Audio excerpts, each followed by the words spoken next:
Testing, testing. Okay. Audio's working.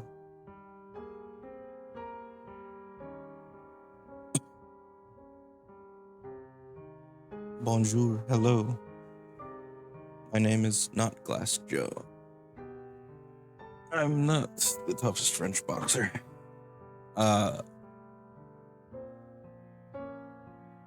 I apologize for the Star Bomb reference. Today, we are making Flea Man for Pathfinder2e. Probably with a couple of variants, because there's Armored Flea Man, there's Rippers, and they're all just little guys, and not at all one of the most annoying enemies, because they're always just not where your weapon is. So we're gonna work on making them today. Before I have to go into work. Flea Man. So I'm gonna start out with small.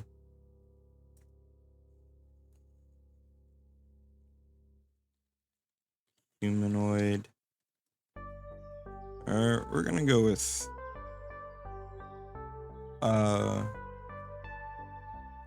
the thing with making them into, like, making things from Castlevania into monsters is that they're kind of all demons, pretty much.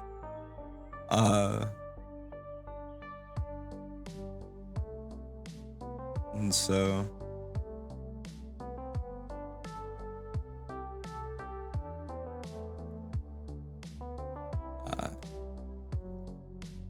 it makes it a little boring to just have them all just be fiends.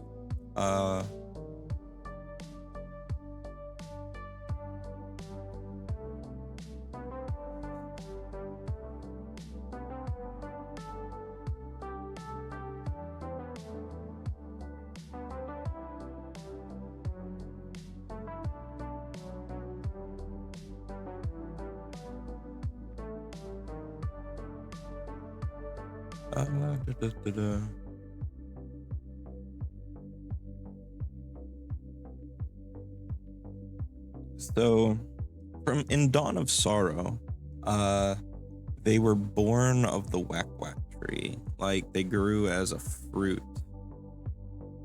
I don't think that's enough to treat them as a plant, but it's weird enough that I think Fey works. So we're gonna go small Fey. We are going to go unholy. Because they are Castlevania baddies, and most of them are going to be unholy, I feel like, and I think that just lends more to their origins as Castlevania creature. And I don't think we have any unholy Fae, so it's nice to mess with the paradigms that we are given. That's a word that I forgot I remembered, or I forgot I knew. It was paradigms. It's been a while since I used that one.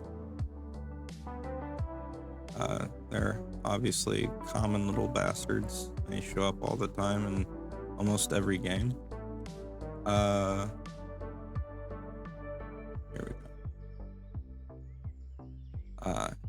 And they are tricky little shits to hit.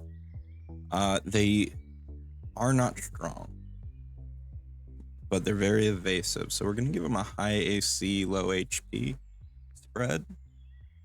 Very high dex. But we're gonna start with the basic Flea Man. And we'll call it Creature Zero. Yeah, that's probably fine, actually. In Symphony of the Night, you meet them almost immediately.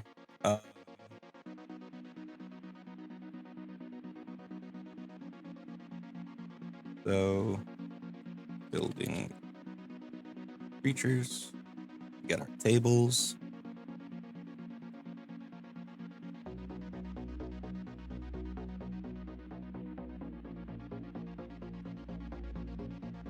So, we're looking at a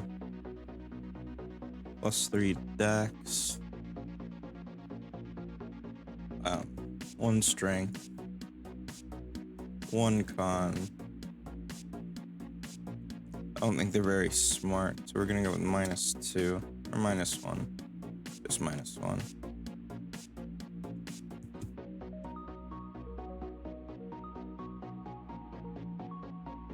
And we're gonna go with 0 wisdom. And or actually no, we're gonna go with 0 con and 1 wisdom. And we'll give them 2 charisma, just because they can be threatening little buggers. Everybody sees one and goes, oh no, Flea Man. And so we can give them a little intimidation, maybe. Athletics, give them pretty low athletic, but we're going to give them much higher athletic. So we want to give him athletics +5, +9 to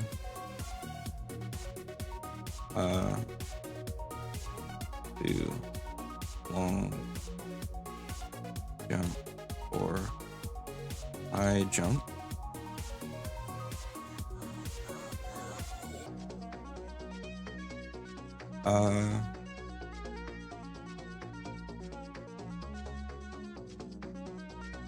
Just in case they have to use it. They're going to have a jumping ability, which kind of makes this moot, but in the off chance that they have to jump via the good old ways, they can do that. Intimidation, we'll go with +6.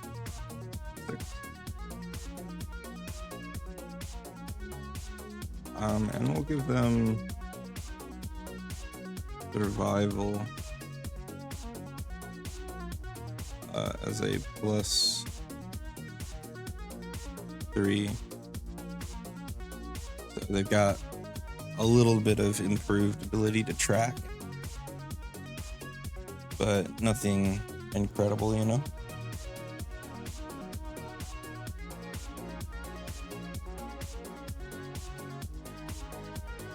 We're listening to the song. This song is good, but we need to put on the best song for a Castlevania creature. So we're gonna put that one on.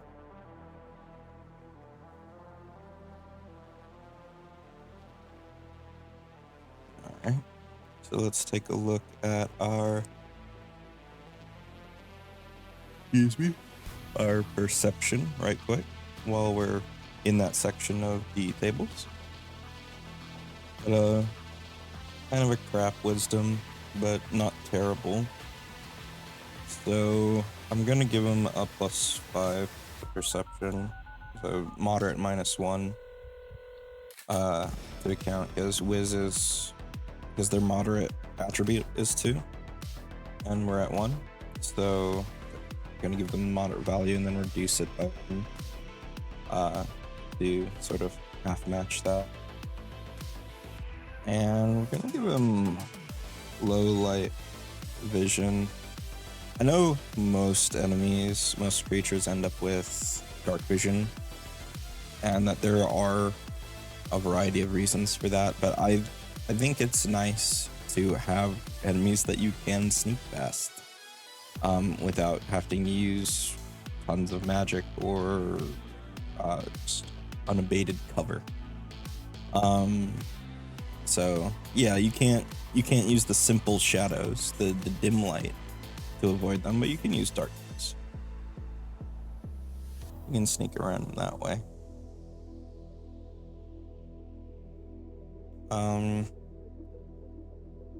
Let's see. The only thing I can think of for them here does not pertain to the first section.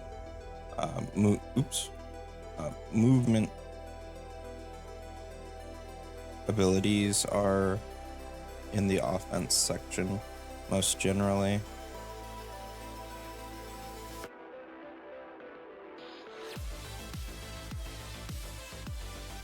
So we're gonna go down to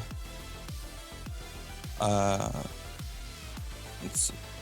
defenses, armor class, level 0. We're going to give it a pretty low AC.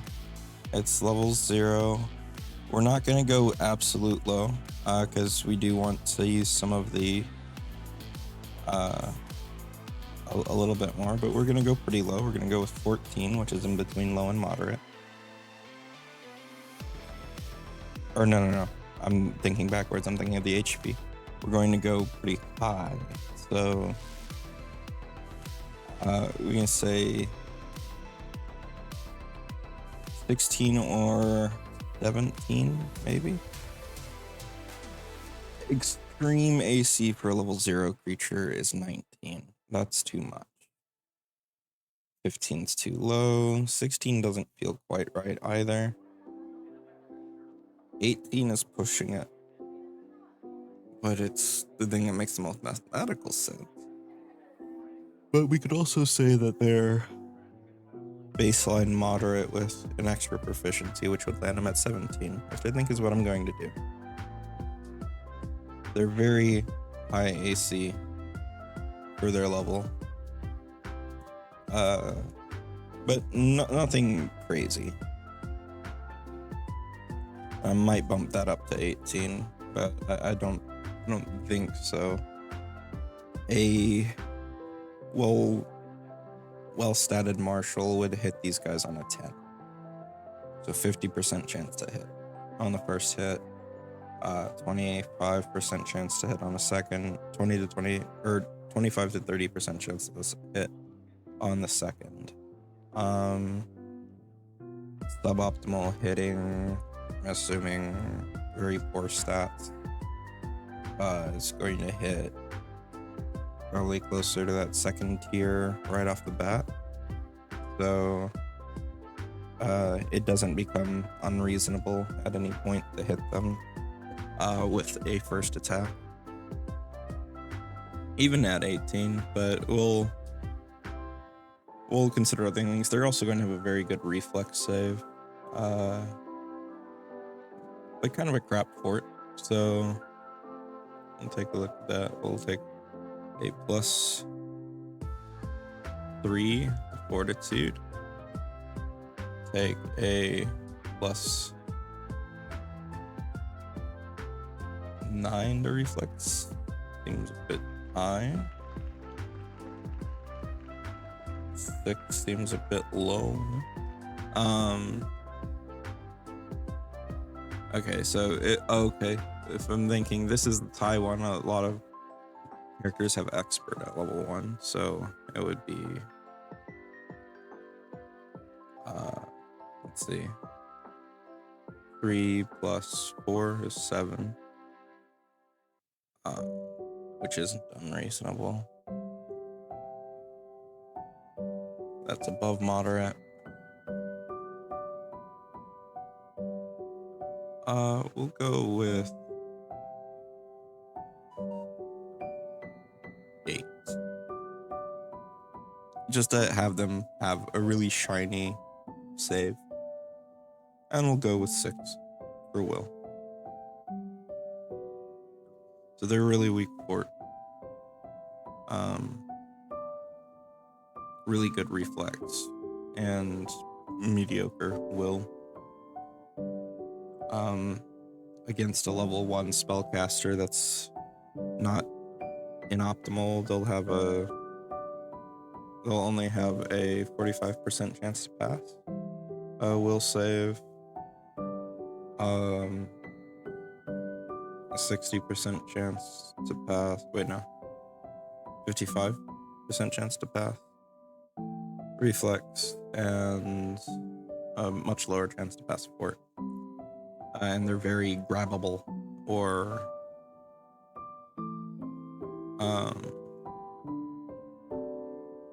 trippable, or not very trippable, but they are very grabbable. The little guys. And now we look at low HP. We don't want to give them a bunch of HP. So I'm going to just give them 12 on the low end. That's my inference there. we'll say they are sort of a skirmishy foe, but they're very defensive. So we'll say 8+8 would be more along the lines of like a skirmisher, but because they have higher AC, we'll do 8+4. I think 12 will do there. We'll give them a defensive reaction as well. That will give them a momentary burst of extreme AC. So I have hop away, reaction,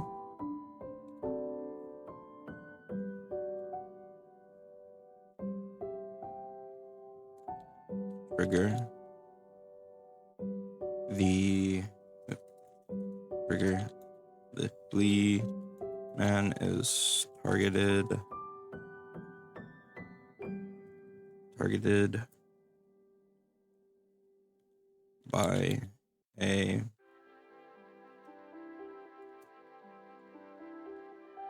by a strike.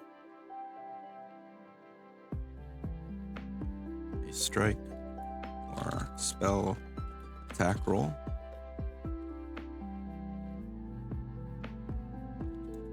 The Flea Man leaps. Flea Man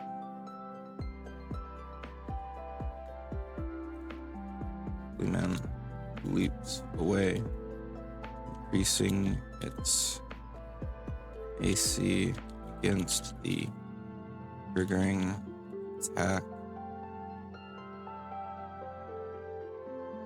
by her.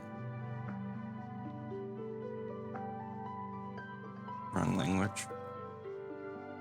Getting a +2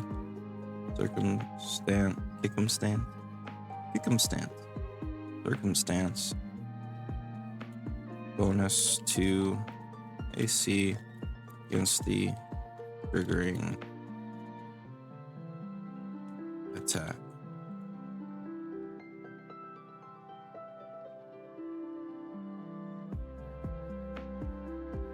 If the attack still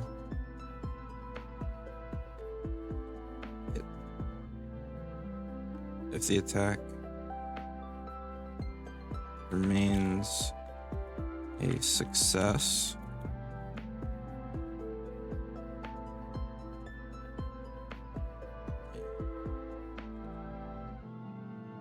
attack before it moves. If the attack is still a success, the Flea Man is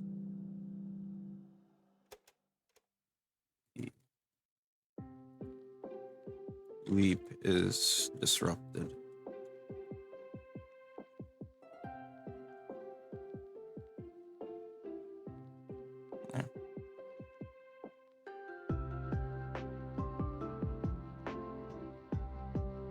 So basically, if they get you, they really get you, and if they don't, well, you get them back.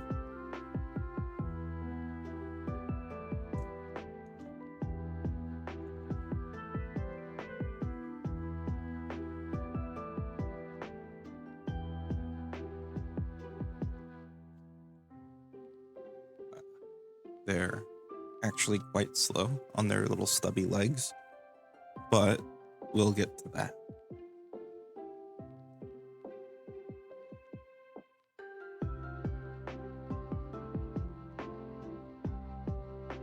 It is disrupted.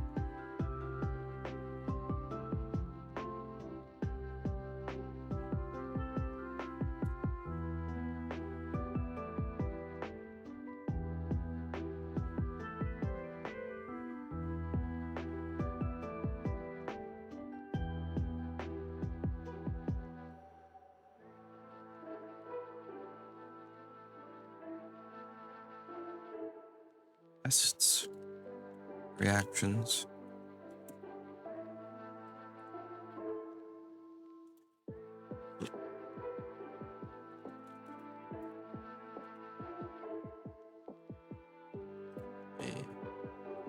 Flea Man gains an additional reaction at the start of its turn.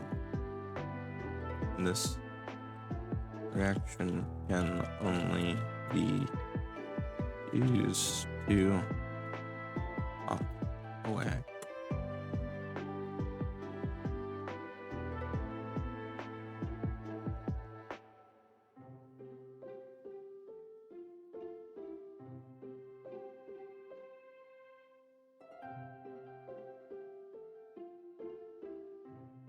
Speed 15 feet. Melee.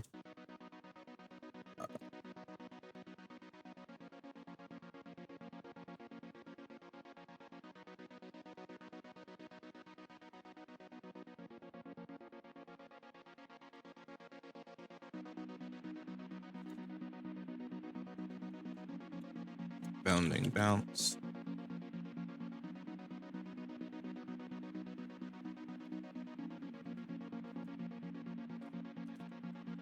One action.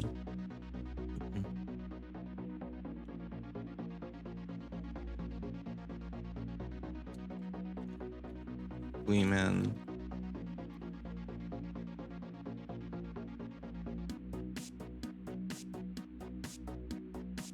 Leaps 25 feet.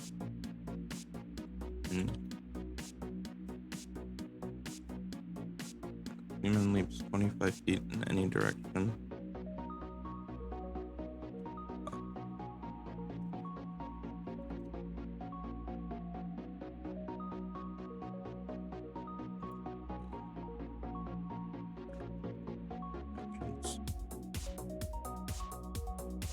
The Flea Man leaps 20 feet in any direction for action spent on bounding.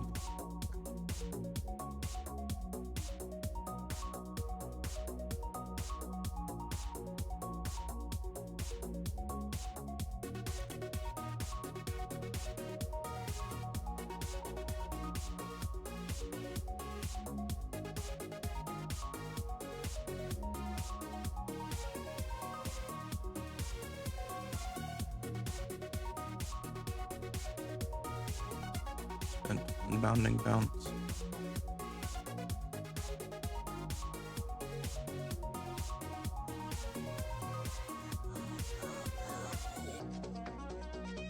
Melee. One action.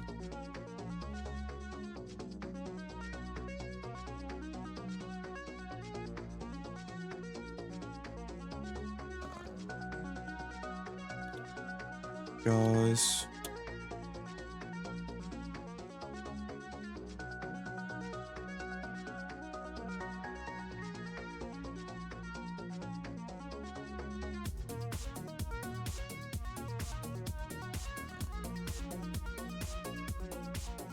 Unarmed.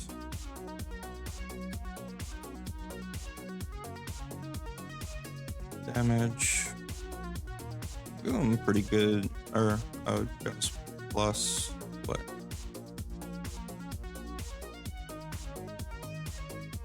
Pretty good chance to hit.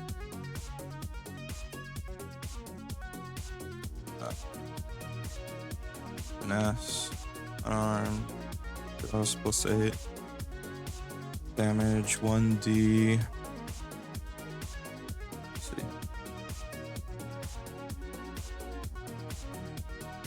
D6 plus 2 piercing.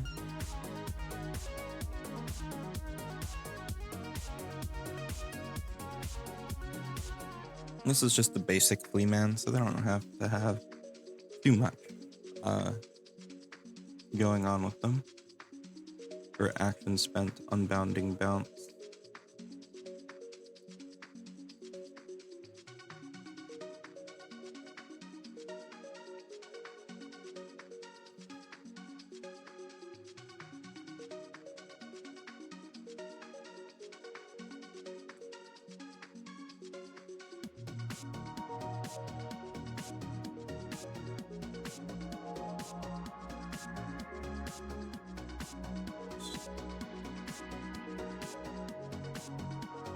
This movement must be in a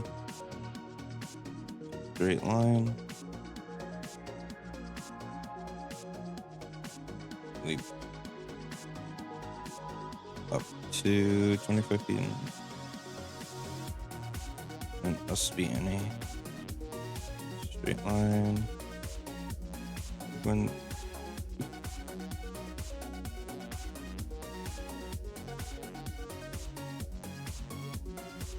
frequency once per round. Back.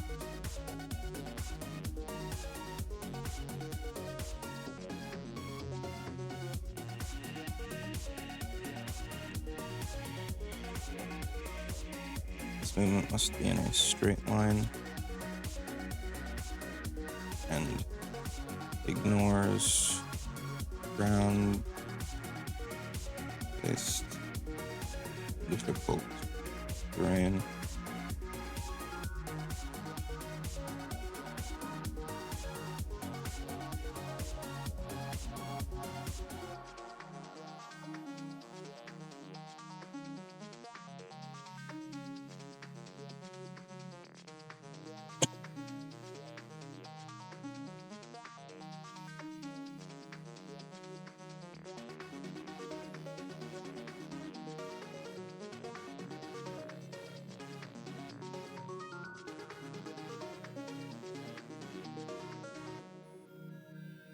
The attack is a success, the leap is disrupted.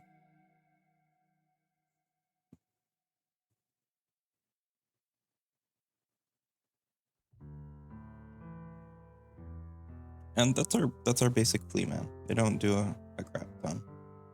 But we're gonna copy. We're gonna come down here and we're gonna create a level 2 version called a Flea Knight.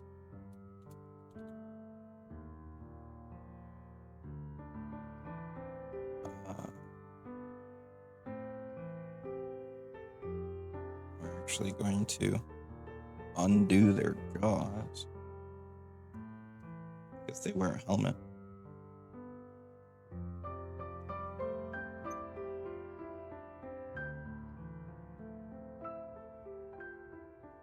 Axes. Okay, let's get equipment. All equipment. Weapons. I should have just gone straight to weapons. Probably. Show filters and options. Weapon setting. Axes. Because they are known to wield axes.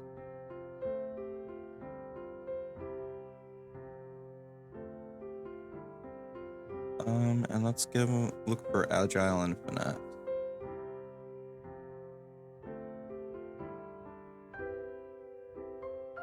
Traits. Agile, finesse. It's got okay, there are no both agile and finesse ones, so let's just look for finesse. Or no, finesse axes. Okay, that's interesting.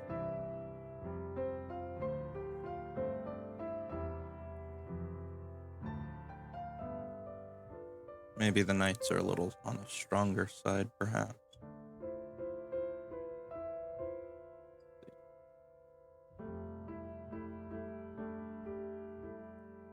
I think we can go with hatchets. Hatchets look like a good option.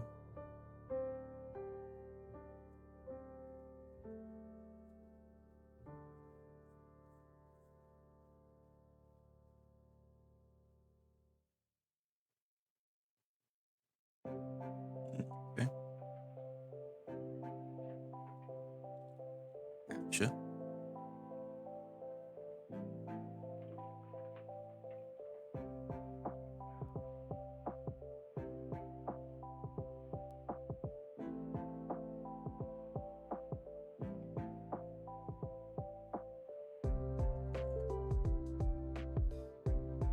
let's go back from the top. We're now looking at a level 2 version. We're going to give them a bit more strength. They're going to have a 3 in strength, and they're going to have a 5 in dex, a 1 in con, a +0 intelligence. They're a little smarter. Probably a decent wisdom. We'll give them 3. But we'll keep their charisma too. They're no more charismatic. Their AC is going to be rather good again, but for different reason this time. They're going to have a shield, which reminds me, items. Steel shield.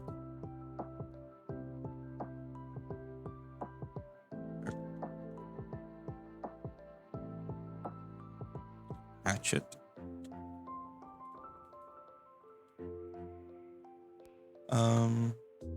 What are good armors? Like, they kind of wear full plate, but we don't have to necessarily go with that. They'd probably wear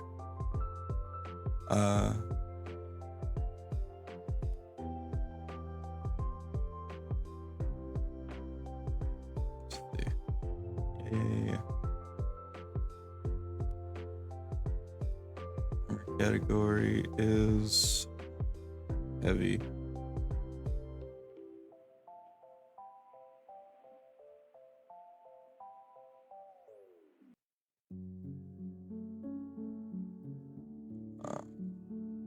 Let's make sure that we're not looking at anything that's level 1 or 2, or all heavy armors level 1 and 2? Okay. Interesting. Building creatures, safe items. 4 to 5 is when it's safe to do level 1 items. So yeah, maybe we make them level 4. Why not? Flea Knight has a hatchet, a steel shield, and half plate.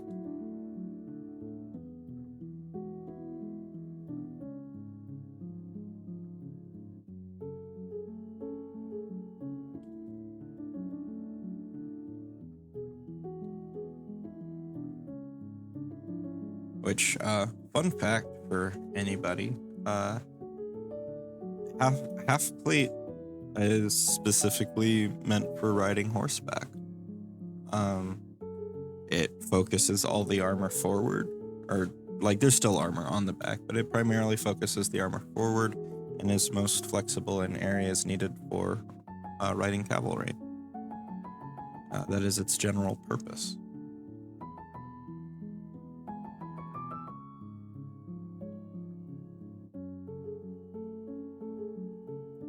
Okay, so this one's undoing that, and I don't want it to do that.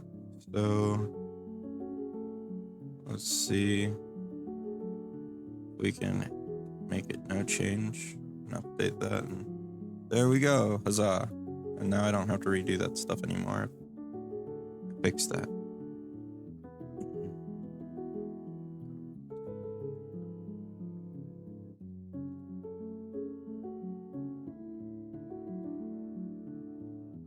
As Flea Man.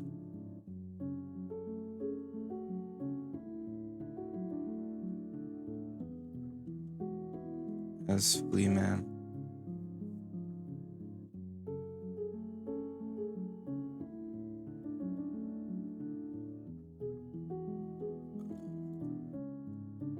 Shield block.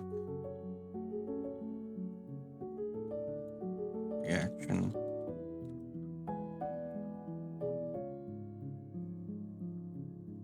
And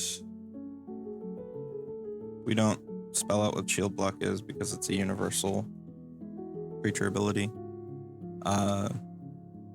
Just like grab You just put the thing in the symbol. Plus, even most players know how field block works. You can, however, put in parentheses just for the benefit of anyone reading hardness, BT, HP,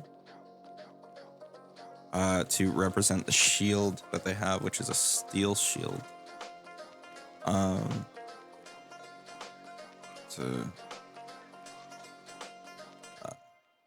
Steel shield has 5 hardness.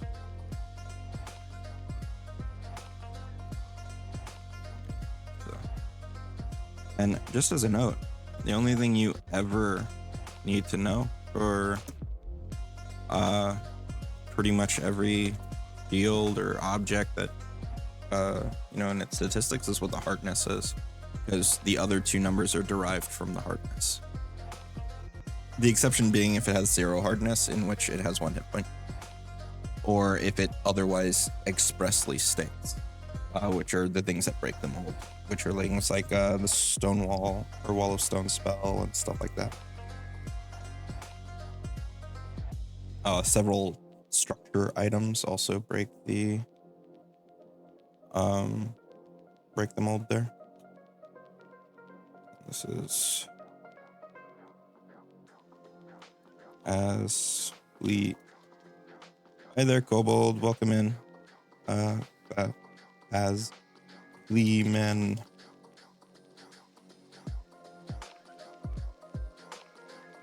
We're making Flea Men today, and I'm actually making such quick progress on them. We'll probably do some more stuff today. So if you're familiar with Castlevania at all, you know these annoying little buggers. They bounce around. They're really fast. They're really weak. They can tear you up pretty fast because they're very good at not taking a lot of damage just by avoiding your attacks. And we are reflecting that here in a variety of ways. They're low hit points, high AC, fairly standard damage, high mobility. They have really poopy normal speed, but they can jump once per turn or once per round, a much more massive distance.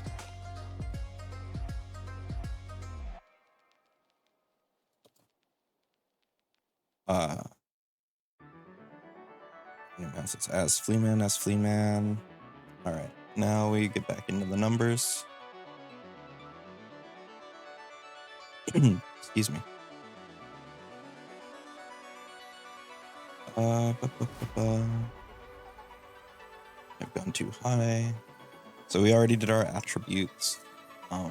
Let's look at perception. This one's actually, we did our attributes for level 2. We upped them to level 4. So let's see. I think it's still good for level 4. So yeah, we'll leave those alone. Our perception, got 3 whiz under level 4. So our base math is 9. So expert would be 11. I think that's fine. Perception 11. So it's a moderate value. They still have low light vision. They're a little stronger now, so similarly there, we'll go with, we'll keep it a little on the low side, but give them +4 to long jump or high jump. Give them 10 intimidation and a survival of 11. So they're now much better. Or actually, we'll give them an intimidation. Well, make them expert effectively. How are you doing today, Kobold? You working on stuff too, or just tuning in?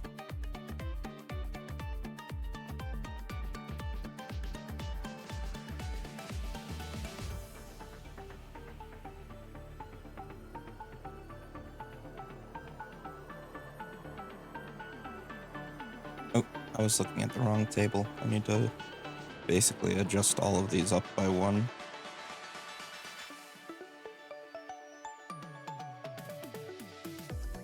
Or down by 1. What was moderate here in perception? Moderate was 11. Okay, I need to shift all of these down by 1.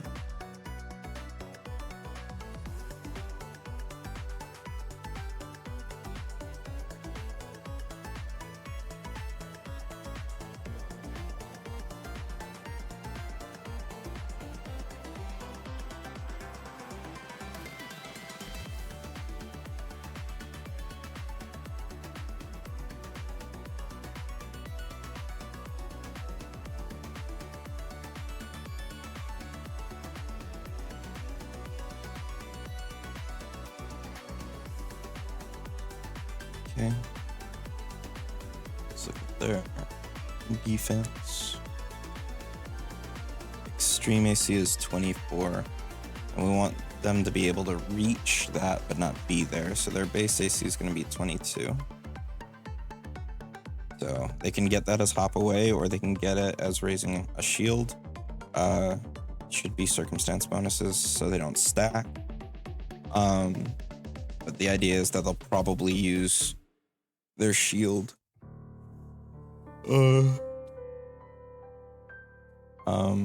shield block to mitigate damage. Basically, they have an extra reaction to hop away, so if their hop away fails, they'll shield block, and you can break their shield. Which goes back to the sort of mechanics of the Flea Man from Castlevania, where like the ones with armor, you actually knocked their armor off before you could kill them. So it's not quite the same, but it's in the spirit of that. So they can reach an extreme AC, but we need to give them absolute trash HP.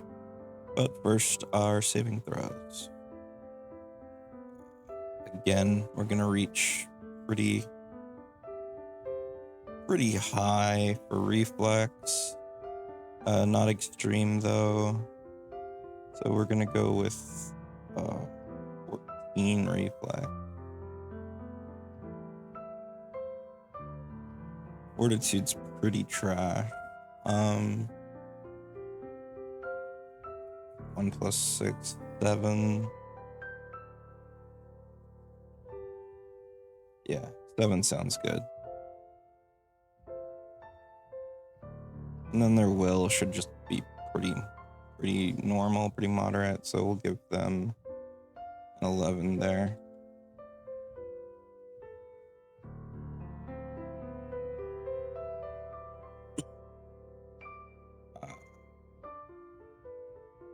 Maybe it should lag behind a little bit more.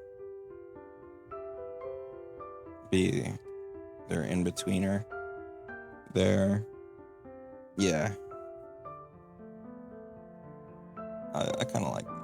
Let's see. How does it stand up? So it's between low and moderate. Let's go with 10 instead. Just give them a little bit of an edge there, but not too much. Still between low and moderate, but it's closer to moderate. Now, time to give them trash HP.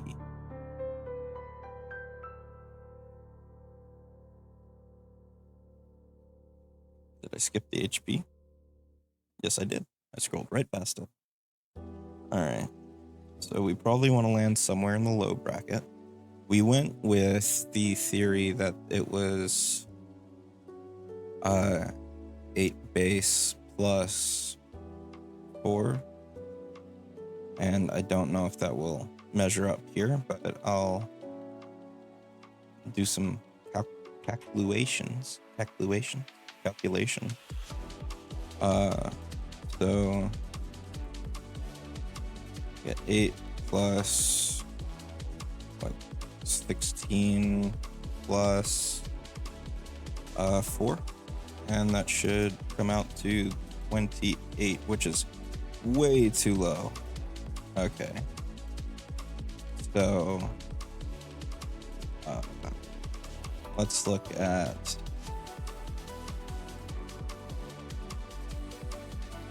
that same thing, but let's add 16 to it to make it 8 plus 8 base, which lands us at 44, which is in our low range. So we'll give him 44 HP. Alright.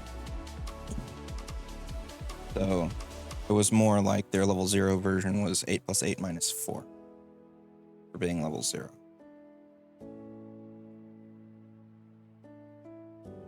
And they stay pretty simple, pretty straightforward. The hatchet.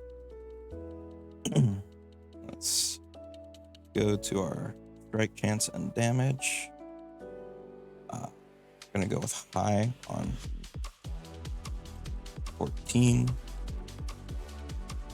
And we'll say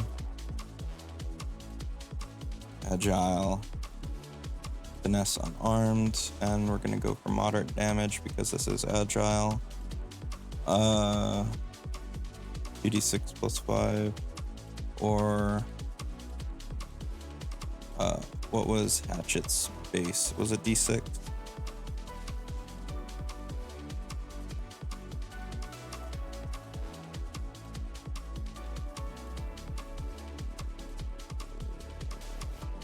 And we'll give them a special thing.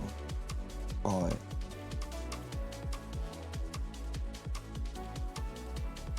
Axum, which is Flea Knight,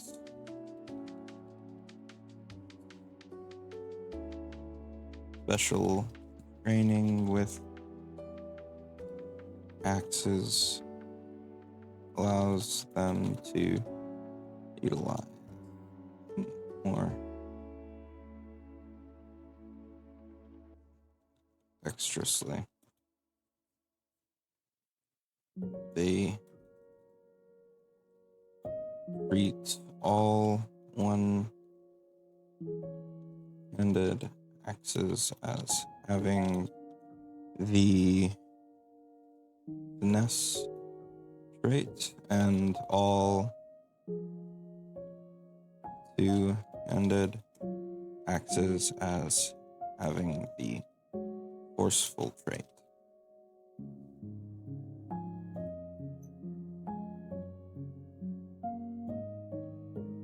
They treat all axes as having the finesse trait when held in one hand, and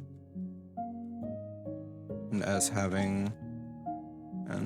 having the forceful trait when held in two hands.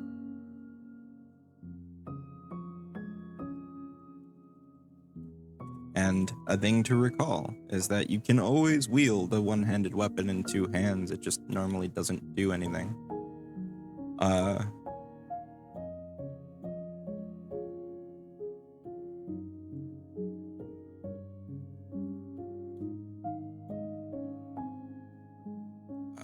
So do 2d6 plus 5 slashing. And I think they have sweep. Is a hatchet? Where'd the hatchet go? Agile, sweep, and thrown 10 feet. Agile, sweep, thrown 10 feet.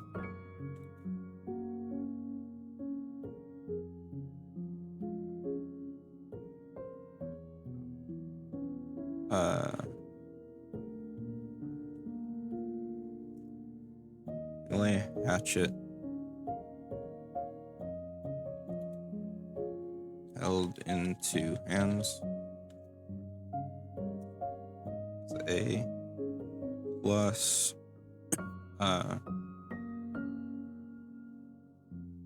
muting briefly while I go on call. No problem. Glad to have you around. 2 lower plus 12. Agile.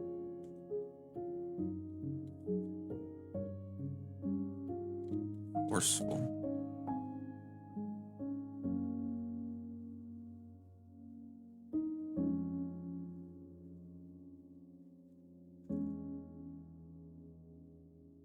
Hold in one hand.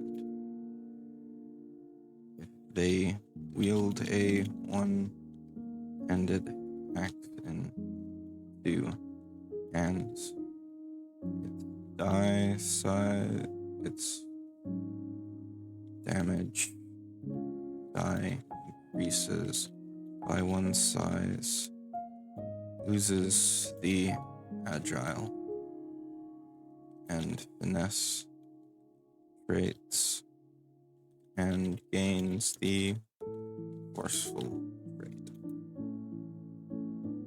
2d 8 plus 5 slash. It's no longer agile, it's no longer finesse, it's forceful sweep and thrown 10 feet.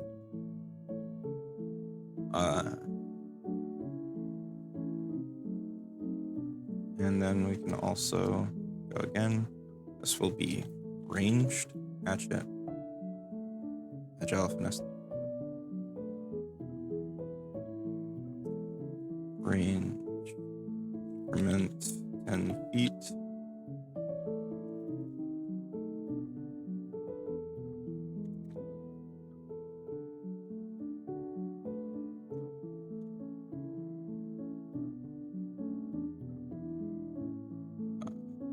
Still 2d6 plus 5 slashing, but that makes them drop their axe. So,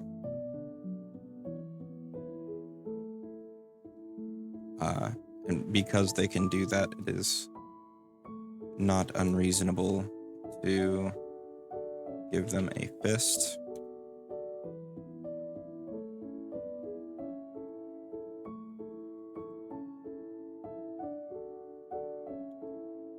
Which is agile, finesse. Doesn't have to be non-lethal, or that one is unarmed. The rest of these are not unarmed. That's copy pasta. Beware the copy pasta.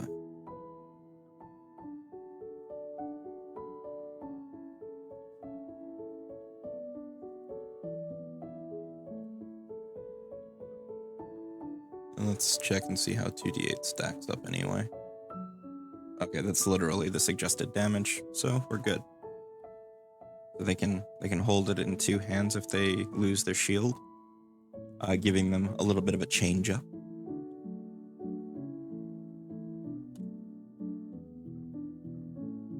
So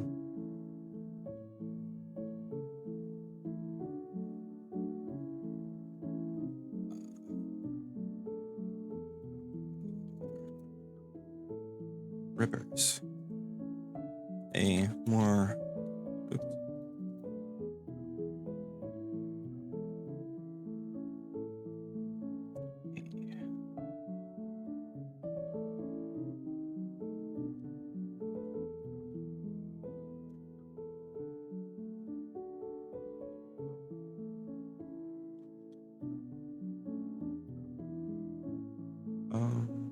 why is it text capitalization? None.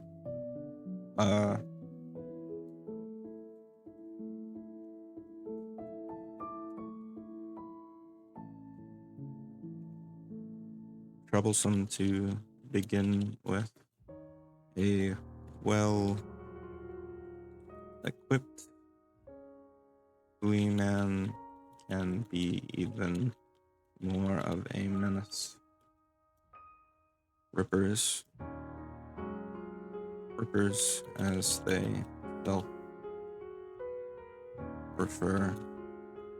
are Flea Men with with a host of throwable weapons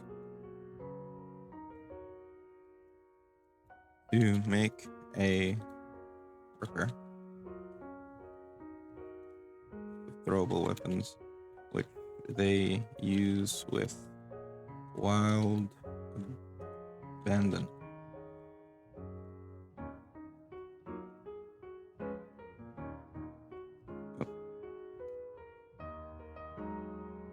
Bounding bounce as Flea Man,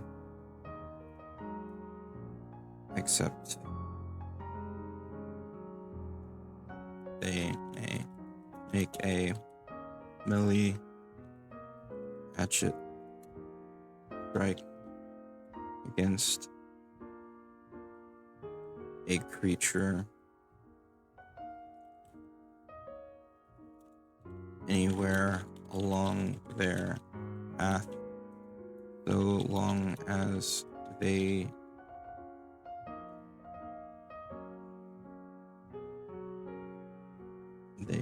do not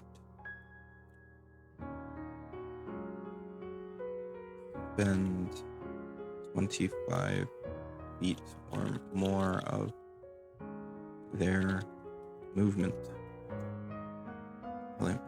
Creature anywhere along their path, as long as they do not spend 25 feet of their movement.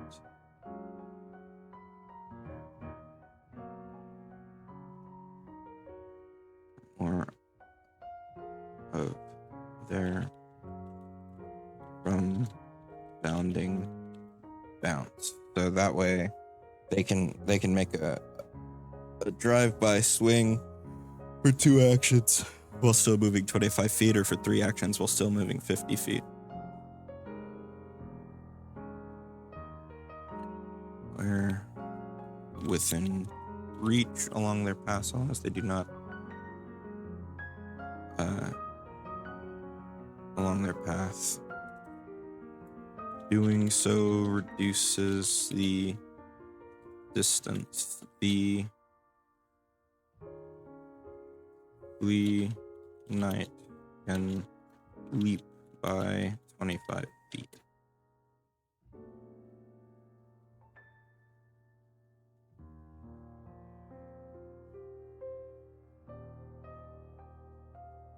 There we go.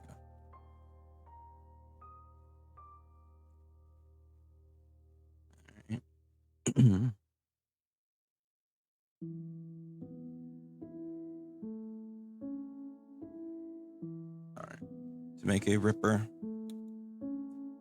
give a Flea Man or Flea Knight the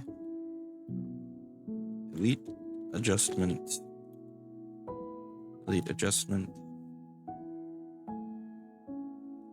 At least 10 throwable weapons, such as daggers.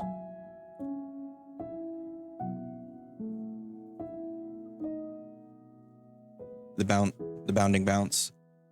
Yeah, it's their main mobility thing, because they actually have stumpy little legs that don't let them walk very fast. It was originally just 1 and they could bounce 25 feet, but then I was like, that's kind of, I might as well just give them a speed of 25 feet and tell them they ignore difficult terrain. But I made it a 1 to 3 action that lets them basically cloud jump. And it's based off of, like, I think, like, giant frog ability is where I remember it from. Let's see, giant frog. Like, they bounce 75 feet in a straight line, or 25 feet 3 times in a zigzag.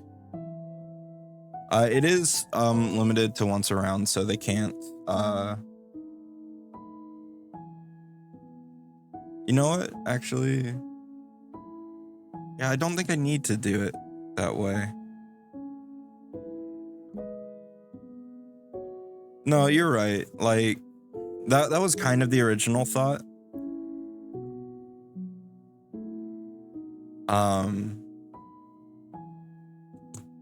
I'm thinking about it. Because the normal Flea Man can't make an attack along the way. Once per round, the Flea Man leaps up 25 feet in a direction per action spent on bounding grounds. Must be in a straight line. Yeah, I don't think I need the frequency. I can cut that. I was being safe. But I don't think it's all that necessary. Because it's not like it makes them faster. It makes them ignore difficult terrain and be able to get high places very quickly. And because I don't feel like writing something where they get quick jump, that's just better. Anywhere within reach along their path, doing so reduces the distance they can leap by 25 feet. Except if they bend 2 or more actions, they may make a melee hatchet strike against a creature anywhere within reach along their path. Doing so reduces the distance a Flea Knight can make leap by 25 feet. Yeah, I think that works. And it leans into the fact that they just constantly jump everywhere. Hop away is also meant to reference how annoying they are, honestly. It gives them a +2 circumstance bonus to AC against a triggering attack. And if the attack fails effectively, they get to leap. But there are some technicalities in here. They're technically leaping initially, but if you succeed, their leap is disrupted. Why is this underlined like that? And they get an extra reaction for hop away, which plays more into the knight. Like, so a normal Flea Man can hop away twice, but the knight can also hop away, and then if you still hit them, they can shield block. And the reason for that is the armored Flea Men, these guys here, in the game, they were more resilient, not really because they were stronger, but because they had armor, and you knocked their armor off, and then you could kill them. And this is sort of like the closest simple analog to that, is you break their shield.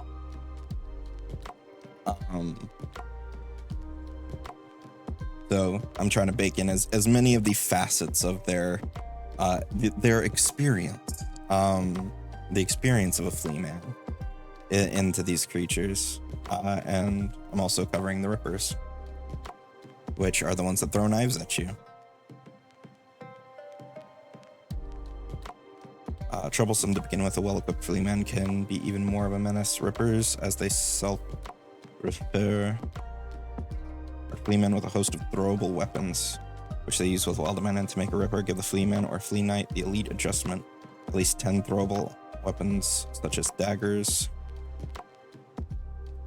and the following ability.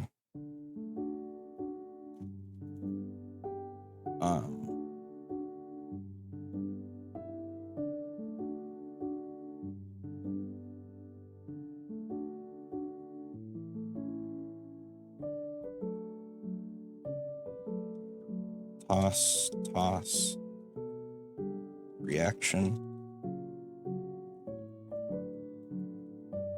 trigger, the Flea Man leaps,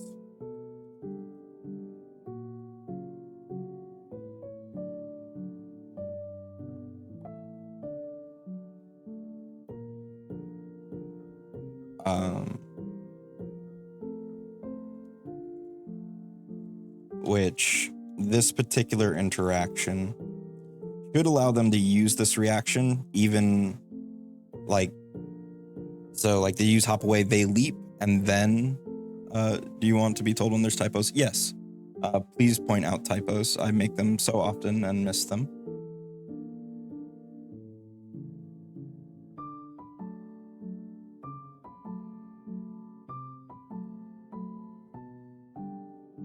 Trigger the Flea Man leaps. Effect.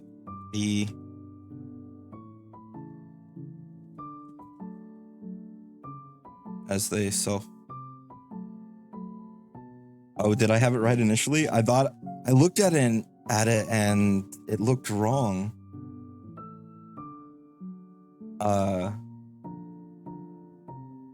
Rippers, as they self-refer. Oh, you're right.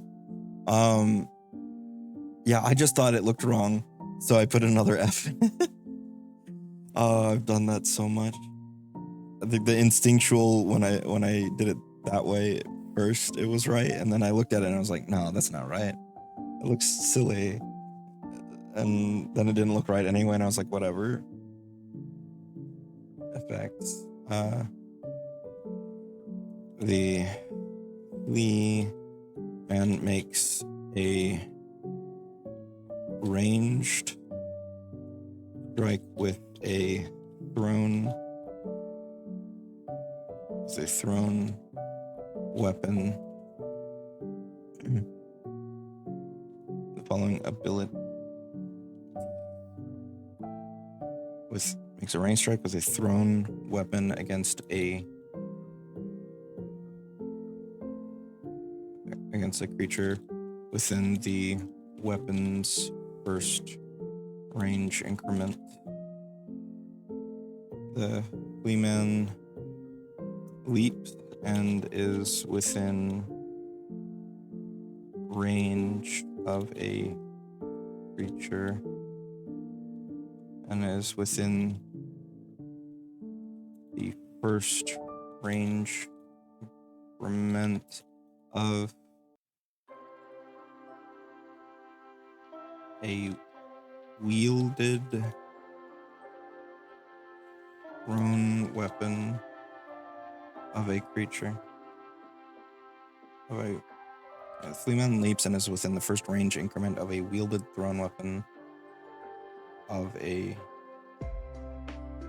Okay, we'll just simplify this. And is within 10 feet of a creature with a thrown weapon against a creature within 10 feet.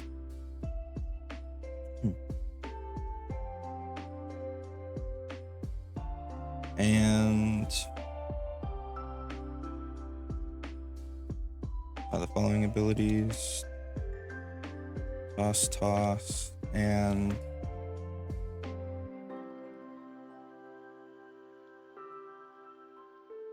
quick throw. One action. The Flea Man interacts to draw a thrown weapon and strikes with it, and makes a ranged strike with it.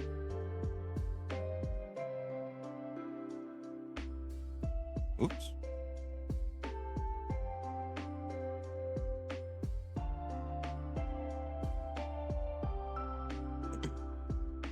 Okay. So now we've got the rippers, sidebar header, rippers, and now we can reposition these little dudes a little bit.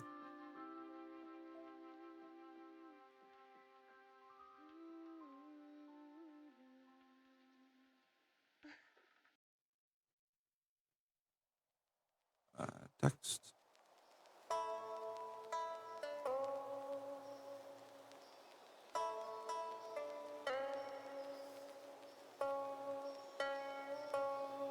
I want to actually extract a bit more. Let's pictolorama.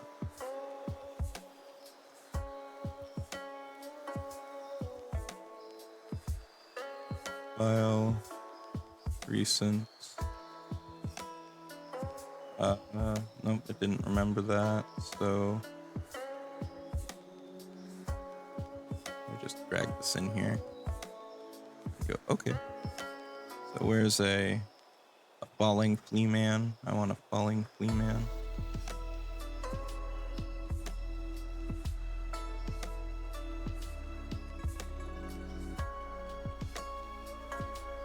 Image. Image. Export as Fall.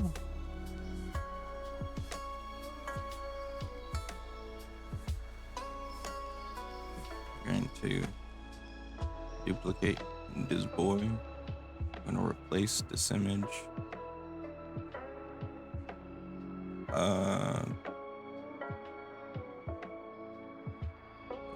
Fall. And we're going to make them match. Damn it.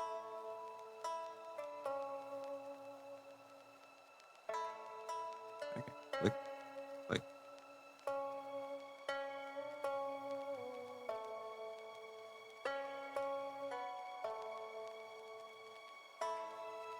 Aha, pixel matching. I'm just gonna give him a little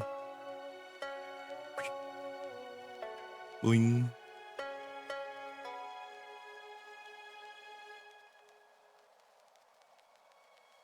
Because they are pests. Oh, I don't want to save and exit. I just want to close the software, please. Hey, Super Cat, how's it going? I just saw your message. I had another software open that was over the chat.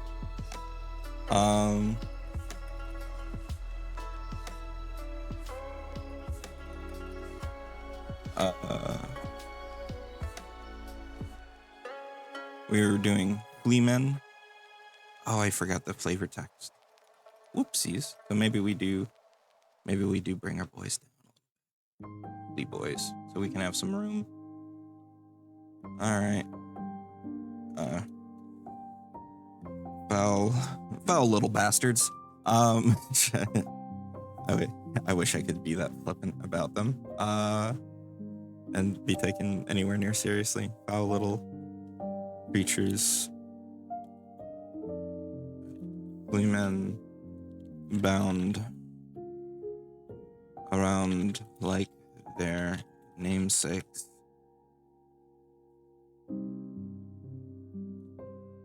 These wicked fae seem to be born of some sort of unusual tree grown like fruit before unleashing havoc on any they come across. Quick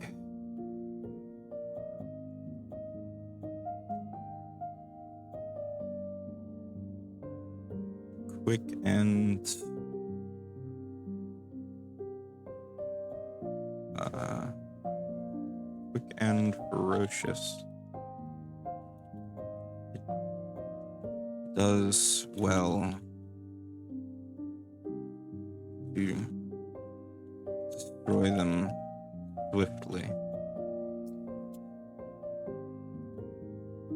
destroy them swiftly. Before they can overwhelm you.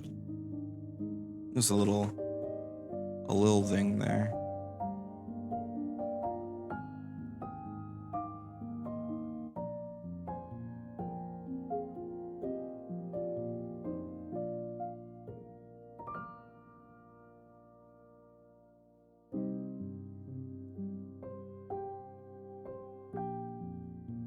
Okay. I think that works.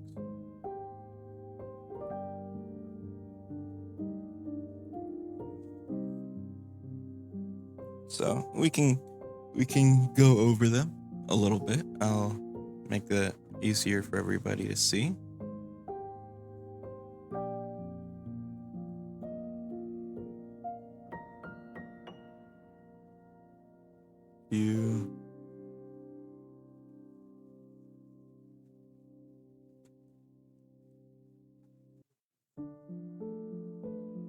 Emote, canvas, blah blah blah blah. Views, new view. I think I pop that out and make it bigger. Yes, I can. Here we go. All right. So we have our Flea Men, foul little creatures, Flea Men bound around like their namesakes. These wicked fae seem to be born of some sort of unusual tree, grown like fruit before unleashing havoc on any they come across. Quick and ferocious, it does well to destroy them swiftly before they can overwhelm you. Flea Man, creature 0, small, fae, unholy. I don't think there was anybody in chat when I decided to make them unholy, just because they are a Castlevania creature and they're nasty little bastards. So I thought unholy would be fitting for them. It also bakes in a sort of niche types of, not really weakness, but there are certain things that they'll get really screwed up with if they interact with them. And there are a few things that'll trigger off of a creature simply being unholy, like a champion could do. Yeah, nasty little bastards are usually unholy. So they are small, unholy fae. The base ones are level 0, have a perception of 5. They both have low light vision. They've got kind of crap athletics, but they get a big bump to jump to high jump or long jump. Not that they'll generally be needing those, but just in case. Intimidation of +6 and survival of +3. And they've got kind of shit stats except for their dex on their attributes. They have a really high AC. This is over moderate. I think it's over high, actually. And with Hop Away, they effectively get extreme AC for their level.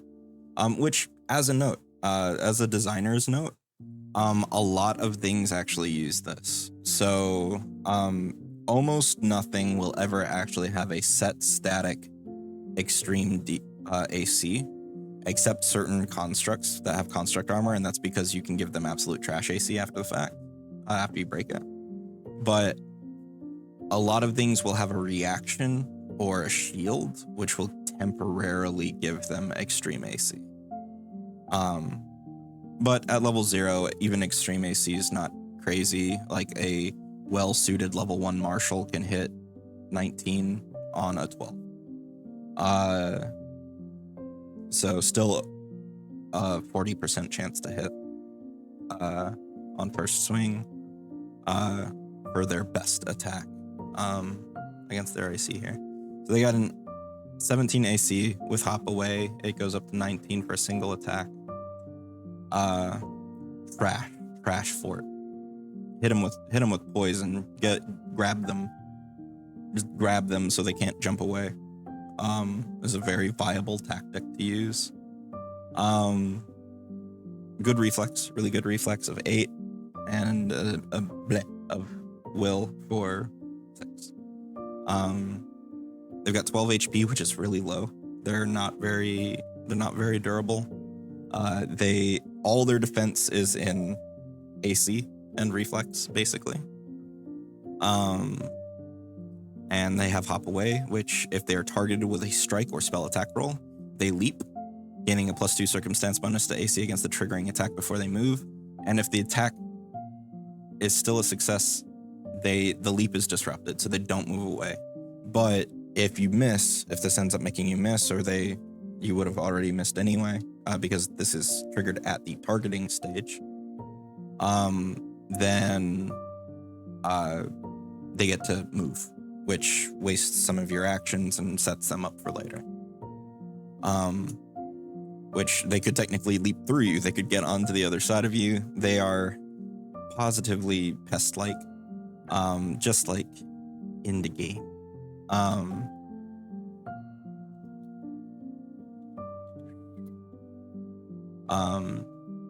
And pests' reactions, they get 2 of these. They get 2 Hop Aways. Or they get an extra Hop Away, is a better way to put it, as we'll be looking at the Flea Knight here in a minute. They have a base speed of 15 feet, so they're really slow, actually just walking. But Bounding Bounce fixes that by quite a bit. The base ones just have a jaw attack, so they can bite you. Nothing special. They're the shiny bit of these creatures at a low level is their mobility, their reactivity, and the fact that they're really, really squishy. They're just hard to hit. This is very much a dex focused hard to hit. And so then we get to Flea Knights, who decide to armor up a bit. They still have really high AC, and they reach, again with Hop Away, they reach extreme AC, but they also have a shield now, so they can reach extreme AC with a shield. But here's the shtick. So armored Fleamen, in considering they effectively have +2 to their AC for the first 2 attacks in a round, since people will constantly have to move to be adjacent on their first action, you can negate full attacks, and this is effectively an extreme AC until they get grabbed, so that's interesting. Weaker against range strikes, though. Very weak to grappling. Yeah, they're very weak to grappling. They are able to dodge range strikes with Hop Away. It does not require them to be a melee strike. And they can also dodge spells. So against a single target, like if you're one-on-oneing somebody with these, they're extraordinarily bad. But against a full party, you can burn through their reactions pretty quickly. Because chances are they're going to take them. They're going to take those reactions as soon as they can because they don't have the hit points to accept being hit. So yeah, for the first couple of attacks levied at them in a round, they effectively do have extreme AC, but they're probably going to get anywhere between 5 and 8 levied at them throughout the course of a round. If more than 2 characters are attacking, or you have a ranged martial, or if you hit them. They don't get to move if you actually still hit them. So it's a chance that they also waste an action. It's not guaranteed. But yeah, in their favor, like say that things are going in their favor, it's definitely very heavy. But if it doesn't go in their favor, it kind of ends up being oh, I spent my reaction and nothing happened. However, Hop Away, if you make a Ripper, which we'll get to, Hop Away still has an extra benefit that gives them something out of it. And so they bite, and we have Bounding Bounce, which is a 1 to 3 action activity, which is basically Cloud Jump. They leap up to 25 feet in any direction per action spent on Bounding Bounce. This movement must be in a straight line, and it ignores ground-based difficult terrain. Pretty simple. It's not terribly unlike the giant frogs jump thing. And this is because they're very, very good at jumping and being very annoying with their jumps. And then we get the Flea Knight, which is level 4. Overall, they just have higher statistics on everything, but it's the same. They have half plate, a hatchet, and a steel shield by default. So these ones, part of the reason Hop Away and Shield Block are both theirs, because they get in Hop Away. So effectively, you target them, and if you're going to hit them, if you do end up hitting them, they will try and block that damage until you break their shield. In the video game, the way this is sort of done is armored Fleamen, when you fight them, you have to knock off their armor. So like the first half of their HP is all their armor. And so here it's more represented by the shield instead of the armor, because I didn't feel like doing something complicated like, oh, you break the armor itself off. It's kind of like construct armor, but so we just take away their shield instead. So they don't have that fail safe if Hop Away doesn't work. And they have quite low HP. This is 2 points away from minimum. Same slow speed. Bounding Bounce is mostly the same, except that they can forego 25 feet of that movement to make an attack with their hatchet along the path. And this is because in game. They've got a thing where they leap up in the air and they swing their axe at you. And it's meant to both be an expansion on what they can do, or what a basic Flea Man can do. And they also have Axum. So Flea Knight's special training with axes allows them to utilize them more dexterously. They treat all axes as having the finesse trait when held in one hand. If they wield a one-handed axe in two hands, its damage die increases by one size, loses the agile and finesse traits, and gains the forceful trait. And this is recognized here in the hatchet attack. So we've got their normal hatchet, which is plus 14 to hit, and does 2d6 plus 5 slashing damage. And is agile, finesse, sweep, and thrown. The two-handed version is forceful, sweep, and thrown, and does 2d8 plus 5 slashing. And then we have a fist attack because they could throw their hatchet. But they have a helmet, so they can't bite you. Oh, I actually forgot to change the damage here. This should be 1d4 plus 5 bludgeoning. And this is why a read through is good. So you go back there and read and you see where you messed up. So the fist is, despite being finesse, is also at -2. And this is sort of the, there's a universal rule for like, well, what if a creature with weapons loses all their weapons? Well, you give them a fist that's like at -2 and does less damage. And that's all I've done is actually put it in. I will make it 2d4 plus 5 bludgeoning. Just to keep it a little closer.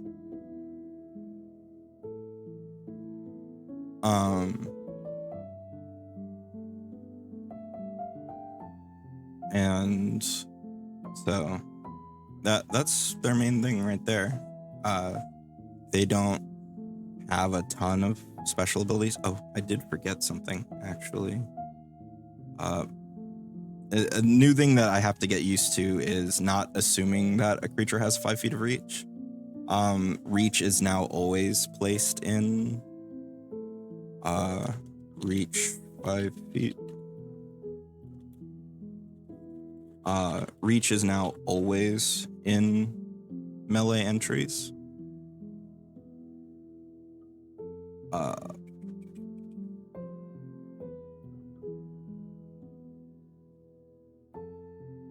I've tried multiple times to write a TTRPG system and I can't tell you how many times a reread helped me. Yeah, especially like doing it out loud. Like it's what do you call it? Rubber ducky. The rubber duck thing. And it just helps so much. I just always forget to do it. Or I'll like not do it out loud and my brain just fills in the thing I meant. And I go, and then later I'm like making a video on the creature or whatever, and I'm like, I messed that up. I need to go back and fix that. 10 feet. Gonna make these look a little nicer. So, and then we've got our ranged hatchet throw, which has a range increment of 10 feet and 2d6 plus 5 slashing. So the Flea Knights, so a group of like one Flea Knight as a boss, and then like say at APL +1 or +2 with a bunch of just normal Flea Mans around them as minions would be annoying in a hopefully fun way. Yeah, with full attention, you miss so many mistakes and errors. Yeah, most definitely. I'm still probably going to miss something, but that's just because I always miss things. One of the things I've had to, like, which I think is healthy, is to just accept that, like, if I've made something, I've put all the work into it, I finished it, and there's still an error, I can just make a note, hey, this is wrong, and move on. Like, these aren't for a product. I obviously can't go and make, I can't sell Castlevania creatures as PF2e. That was actually one of the main reasons I decided my Patreon was just always going to be free, was because I didn't want to deal with legal problems. I was like, here's fair use, okay? It's for fun. For personal use, free use, or not free use, fair use, you know? And so I just, like, if you want to support me on Patreon, that is only there to support me. It's not like a driving factor behind these. And it's not directly linked to these. And like, I make original stuff and put it on there as well. But as you can tell, there's a lot of Castlevania creatures. Oh, there's a Pokemon too. There's some Terraria gear. There's something from Devil May Cry. Like, I like looking at bits of media that I'm really fond of and transferring them into things that I can use. Oh, ads. I will wait until the ads are done because I know Kobold gets stuck behind the ads if nothing else. But yeah, these guys have always been like iconic and annoying in a way, but like I wouldn't want them removed from Castlevania. I like them. I love to hate them, if that makes sense.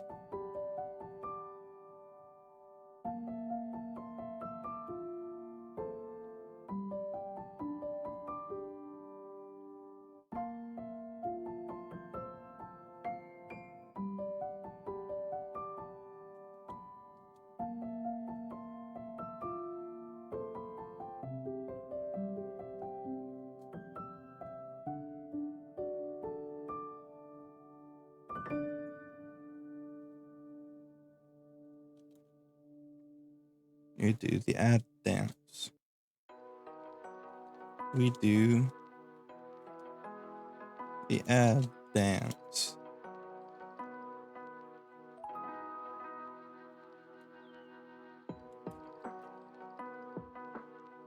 What do I plan on doing next?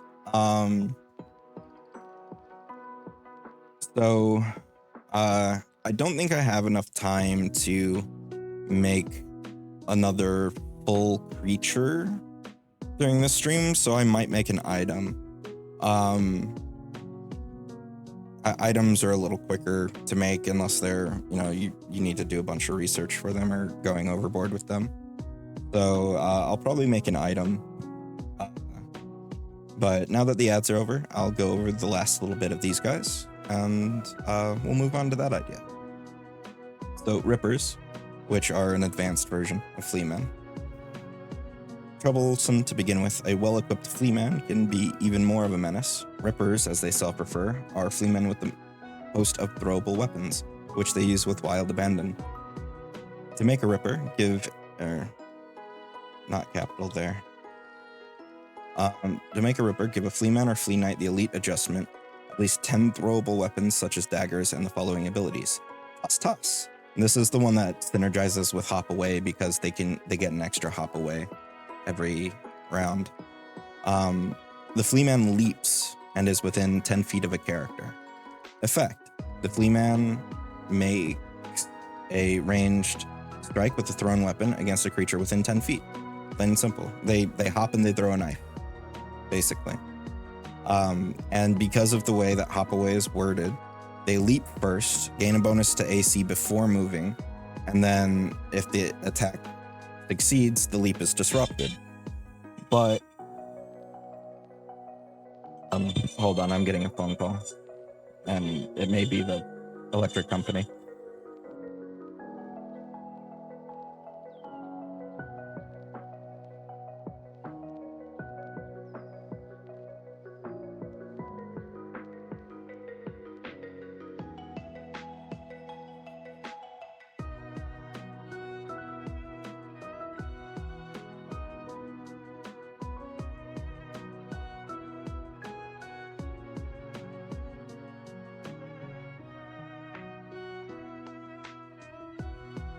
Okay, I'm back. Sorry about that. Basically, one of our the electrical poles is leaning and the cable's really close to the ground. So I had to take a call that they confirmed they're putting a work order for it. So cool. That aside, so basically they get to,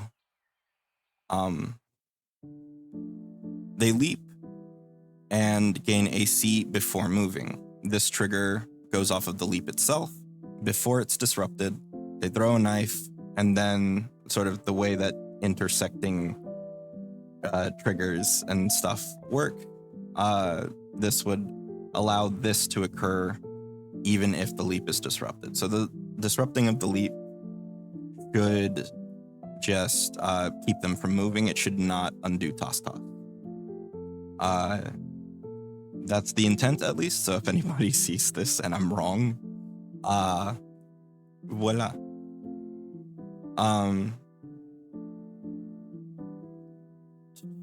So, and then they have quick throw, which is just they interact to draw a thrown weapon and makes a range strike with it.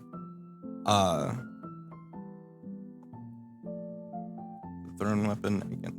And toss does effectively require them to have a thrown weapon in their hand. So, I need to add a requirement, actually.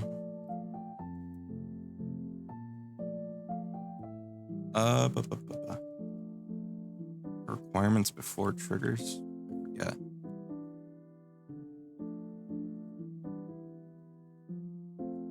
Requirements. The Flea Man is wielding a thrown weapon.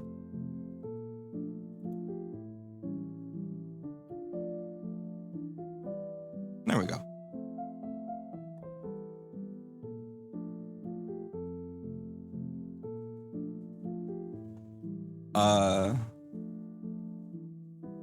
So yeah, that's the Flea Man. That effectively gives us 4 variants of Flea Man. So we'll probably have Flea Man throwing like daggers, and Flea Knights just with a bunch of hatchets, tossing them. When they're their Ripper version. But outside of that, it's all fairly straightforward, I think. And I think they work well. I could be wrong, but I think they do. So let's go ahead and make ourselves an item. I'm gonna kill this view. And we can come down here to the shield rod and duplicate this page.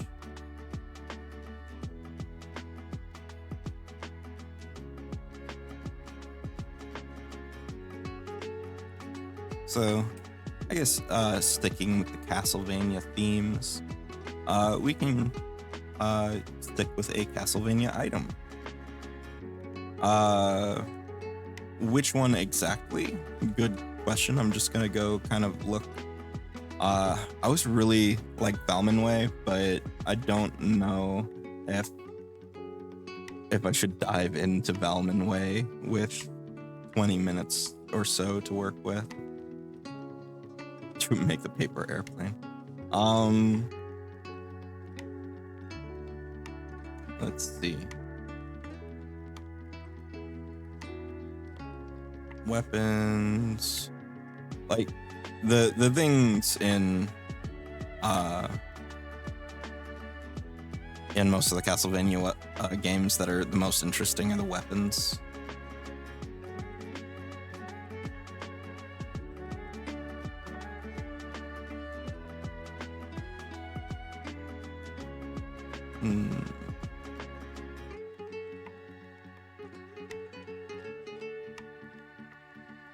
Let's look at... Hi, Runia. How are you doing? Welcome in. We just got done making Flea Man, which I'll be posting a video about these later as well. But we've got the Flea Man, the Flea Knight, and rippers, which can are a variant for either version. Good morning to you as well. And now I'm trudging through the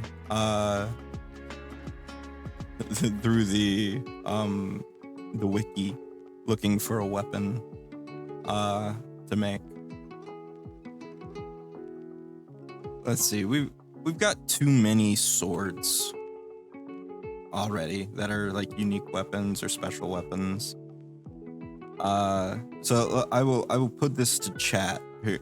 Shall we do a whip, dagger, cudgel, fist weapon, axe, lance, staff, or firearm?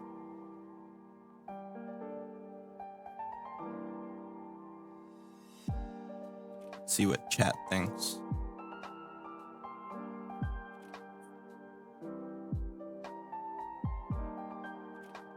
In the meantime, I will start cleaning this up.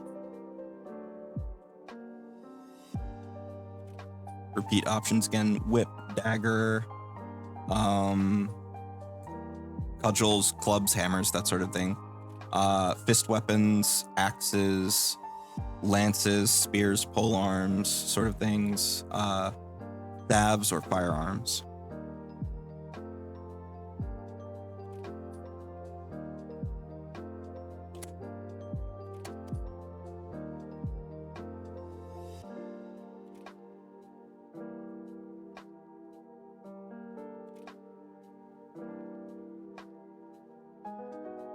I'd like polearms or firearms. Okay.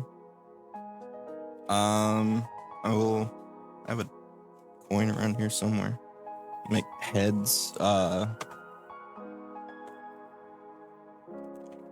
Heads will be polearms. Tails will be firearms. Anything with arms in the title. Arms. Wild arms.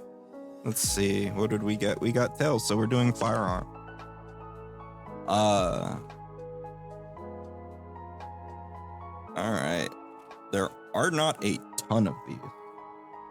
So why do they consider a boomerang a firearm? Okay, so apparently this is pretty much all throwing weapons, all ranged weapons as well. Oh, and then there's Curse of Darkness. Okay, so if we're actually going with firearms, the only thing that's not just a pistol or a silver pistol is the RPG.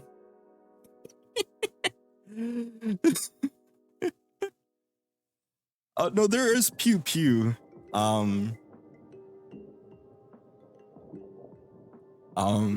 Let's see.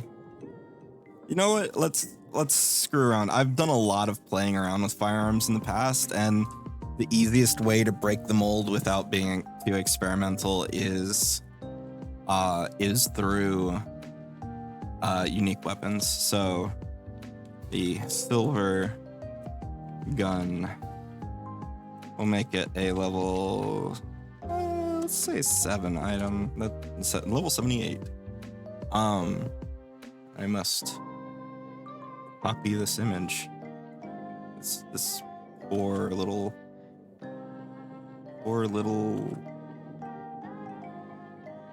thing. Oh no, it's got aliasing on it. Ew. Can I have the original, please?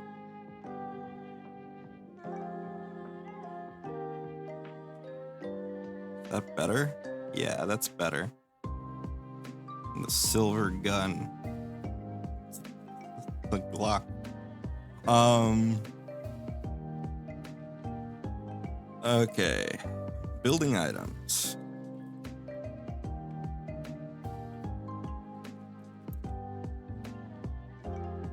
So, let's see, prices to weapons, that'll be top tier price, 360. Oop, I didn't mean to hit enter. Held in one hand, bulk L. Let's see, so this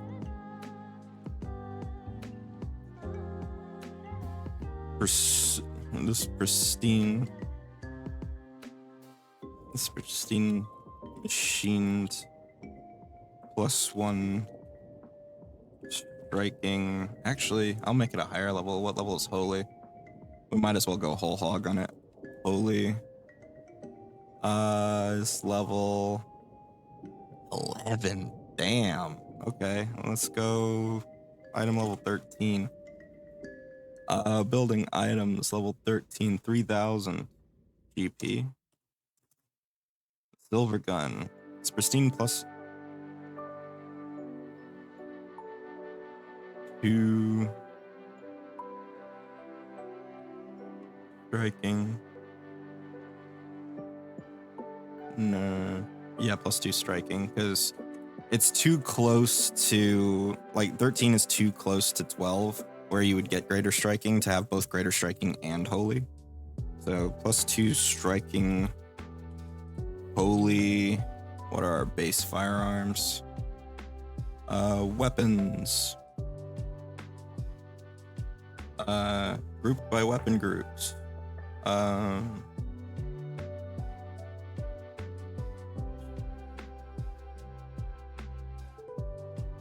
Weapon category is... Oh, no, that's the wrong thing. Weapon type is...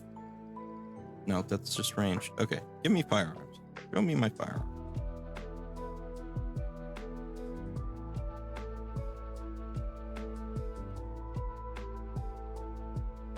Load my firearms, please. See, air repeater. Boat pistol. The gun is magical. The gun is magical. Hand cannon.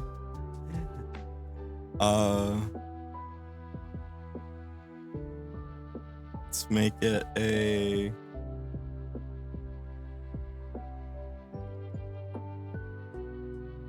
hammer gun. No, that's a dueling pistol. We'll make it a dueling pistol.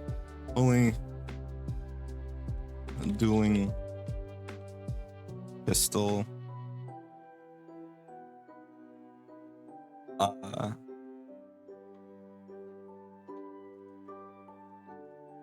The dueling pistol is seemingly never runs out of ammunition, though it does require energy, or it does require some activity to perform.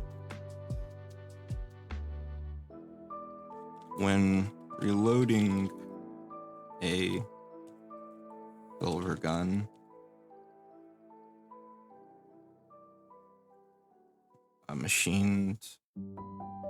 when reloading a silver gun, you may choose not to load any ammunition.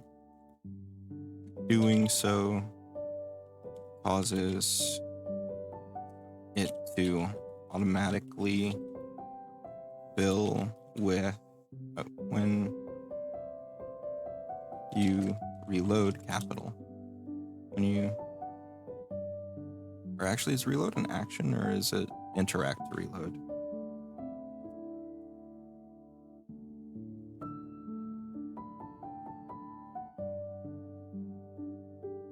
Reload is a trait that has rules. When you interact to reload a silver gun, you may choose not to load any ammunition. Doing so causes it to automatically fill with a piece of silver ammunition.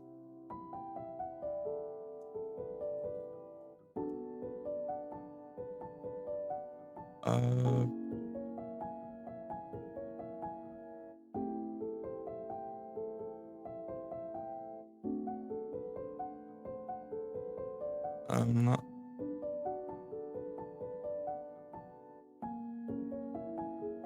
A piece of silver ammunition, which triggers a piece of silver.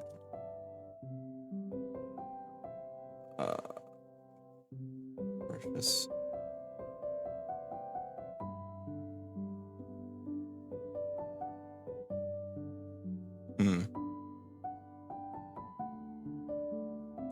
I don't know that.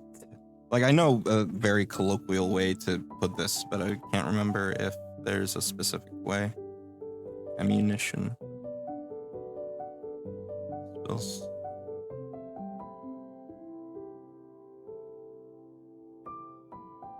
Ammunition rules.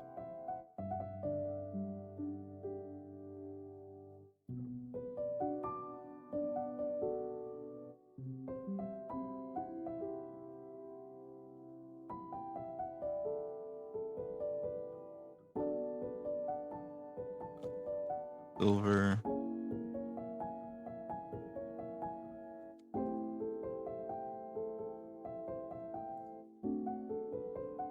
Okay, I'm just fill with a basic. Double use of ammunition feels wrong. Maybe you could choose not to load it with anything. Choose not to load.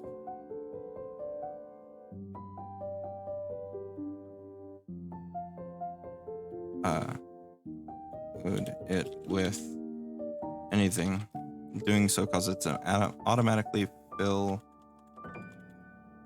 with a basic piece of ammunition. This ammo is silver.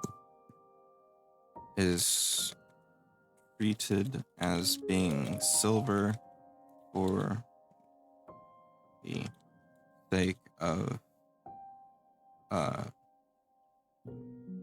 resistances and weaknesses.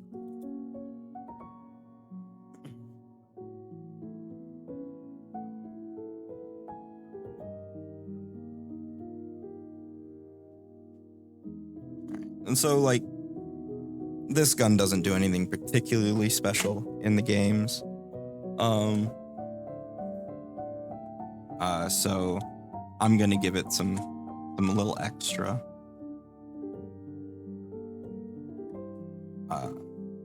So we call it activate. This is a semi-auto.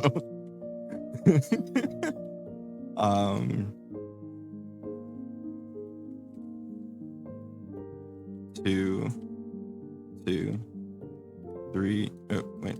2 actions. 2,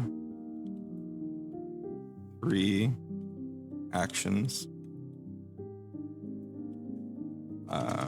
Requirements. The silver gun is loaded with its basic silver ammunition. Effect.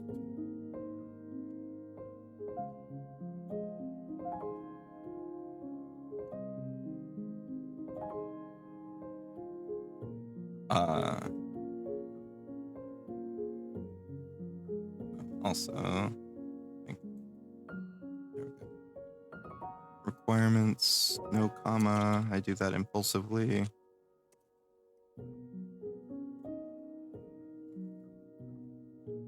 Fact is, you shoot the gun and the bullets keep on coming.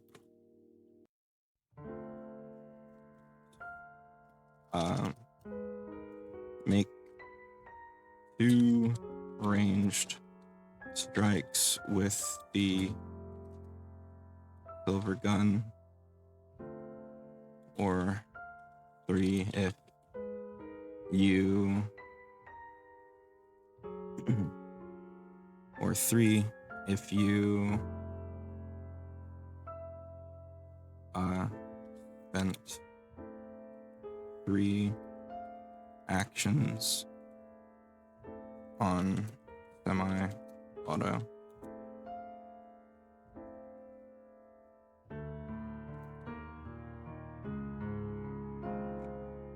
The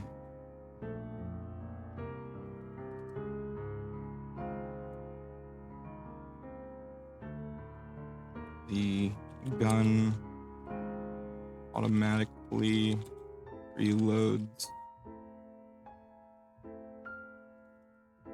in between attacks, but not after the final attack. There we go. So it lets you unload. That's probably appropriate enough for a unique activity on an uncommon level 13 item that otherwise its only big thing is that, oh, it gives you a free piece of silver ammo.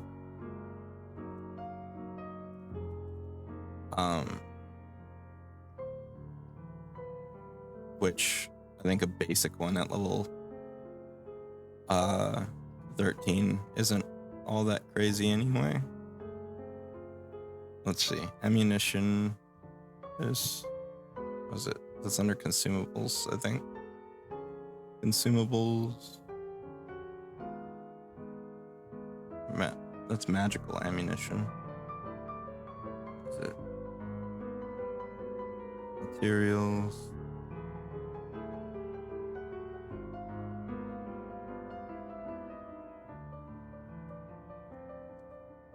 Ammunition. I forget the golden gun shoot full auto.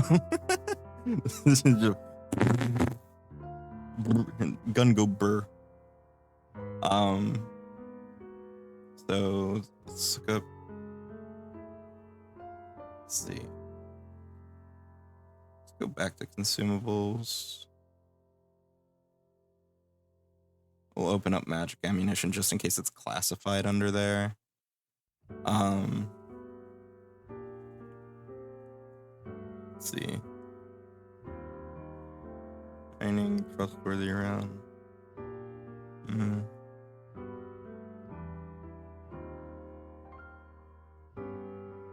Weapon shot.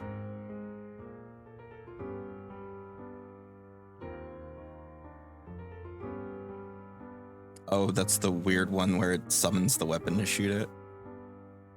Sampling ammunition. I don't think it's there.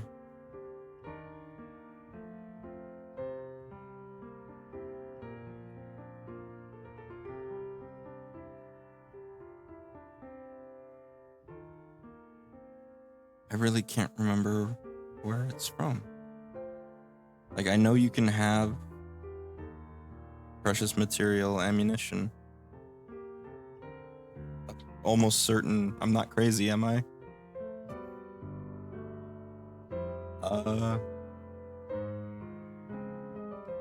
Silver. Let's just look at silver. It's precious. Let's look under weapon.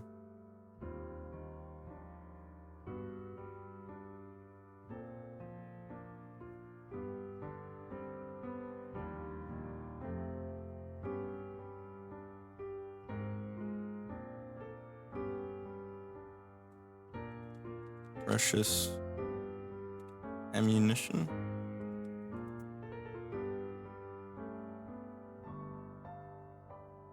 That's a feat.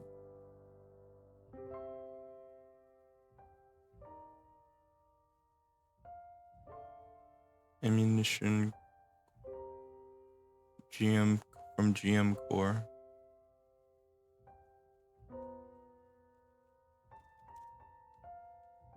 Okay. Regardless of whether attack with magic ammunition hits or misses launching the magic ammunition is made from normal materials, not precious materials, unless stated otherwise.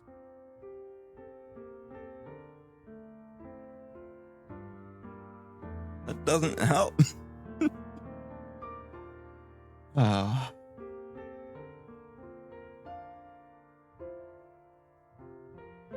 Precious That's a feat. That's a spell. Precious material weapons. Maybe this will say something about him. Okay. To determine the price of 10 pieces of ammunition, use the base price for a single weapon without adding extra for bulk. Okay, cool. So yes, you can have precious ammo. You don't need anything super special about that. Pristine and precisely machined +2 striking holy dueling pistol. Seemingly never runs out of ammunition, though it does require some activity to reform. When you interact or reload a silver gun, you may choose not to load it with anything. Doing so causes it to automatically fill with a basic piece of ammunition. This ammo is treated as being a basic piece of silver ammunition. So I can just word it that way. Activate semi-auto. Okay. So that's basically it. It's done. So I need page 14 and I need page 6.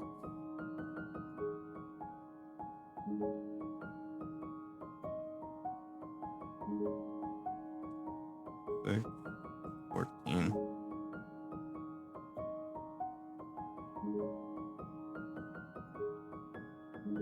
Nearest neighbor resampling.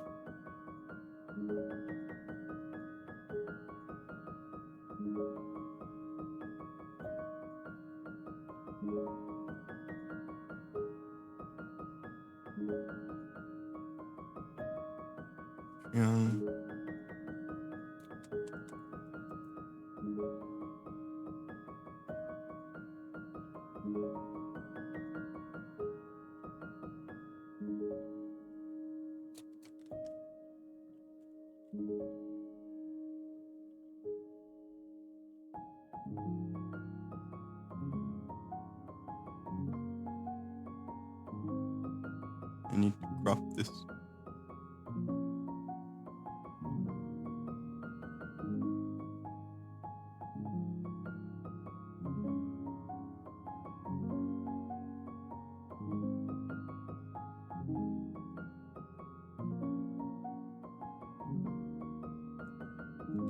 Silver gun. All right. So, hello, bot. Hi, monster. You don't belong in this world. Bam. All right. So, those 2 things are finished. I'm going to go ahead and send stream onward to whoever I happen to raid and get these 2 things posted to Patreon and YouTube and all that. So I will see you all later, because by the time I'm done with that, it'll be about time for me to go to work. I'm not even sure I'll be able to get both things done. I'll probably just throw in this silver gun as a bonus to the Flea Man video. So thank you, Runia. I do a lot of creatures and stuff. Oh, here's a little sneaky peek at something that I haven't finished. I commissioned this artwork a very, very long time ago by Supercat. So if you want to pause the video and see what unfinished garbage I'm working with. But yeah, I do a lot of creatures mostly, but all sorts of stuff. So I'll get y'all ready to go on if I can find my mouse. Let's see, raid browser.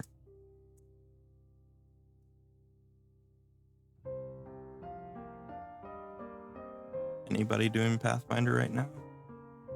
Somebody is playing Pathfinder. Gabletop is playing Pathfinder. We're gonna go raid them. So I will see you all later.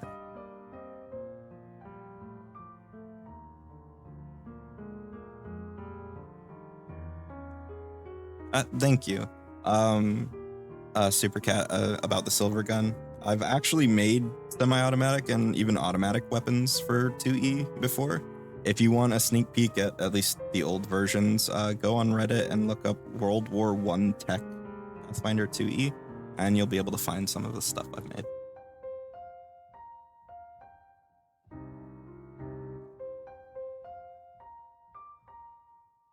Sorry, unless you've got a time machine, that content is unavailable.